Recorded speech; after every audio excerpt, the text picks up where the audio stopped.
At syempre sa nag-e-emote natin itong emotera natin ngayong hapon dito sa Yesterday Once More, talaga namang makapagpagpagdamdamin ng kanyang emote kasi naman mga best friend, inakma niya talagang umuulan ng kanyang emote. Nakikisabayan siya sa ulan kaninang umaga. Ayun, sabi niya dito, ang ulan ay nagbabadya ng sama ng panahon, ngunit sa dulo ng ulan ay may bahaghari na para sa pag-asa. Tito Boy, paano ba ang pag-asa para sa katulad kong talunan? Ano yun? Talunan? In what way kang talunan? Sa pag-ibig ba? O yun, sabi niya dito sa pag-ibig nga daw. Sabi naman ng ibang mga best friend natin, wala naman daw talagang word talagang talunan. At walang salitang talunan, best friend. Pero sige nga, tingnan natin kung paano daw siya maging at ease at hindi makamove on sa salitang talunan.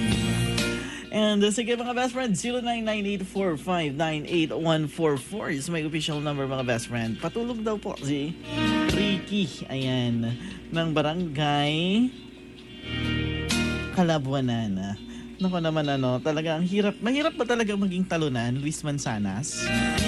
Ayan, Luis Manzanas, tinatanong kita, mahirap daw bang maging talunan?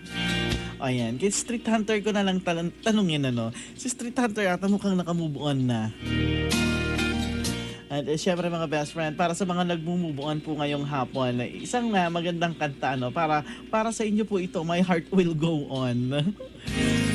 O diba, mas maganda yung My Heart Will Go On kasi yung parang naka-move on na yung heart mo sa pangyayari, kaya will go on. Ganun ba yon? Parang hindi. Niloloko mo ako, ha? Ayan, nangloloko itong best friend natin para daw sa lahat ng mga naka-move on My Heart Will Go On kasi nga will go on. Loloko mo ako. Sige na nga, papatugtugin ko rin lang para sa'yo. My Heart Will Go On by Celine Dion, mga best friend. Only here, syempre, sa the best radio station, 101.7 Spirit FM. At syempre, ang the best program that makes your afternoon number one. And, ayan, more energy and more music. Yesterday Once More with me, your official best friend on air, official Carol Dalan, best friend Boy Abundat. And here's Celine Dion, My Heart Will Go On. Check your times, 1:24 in the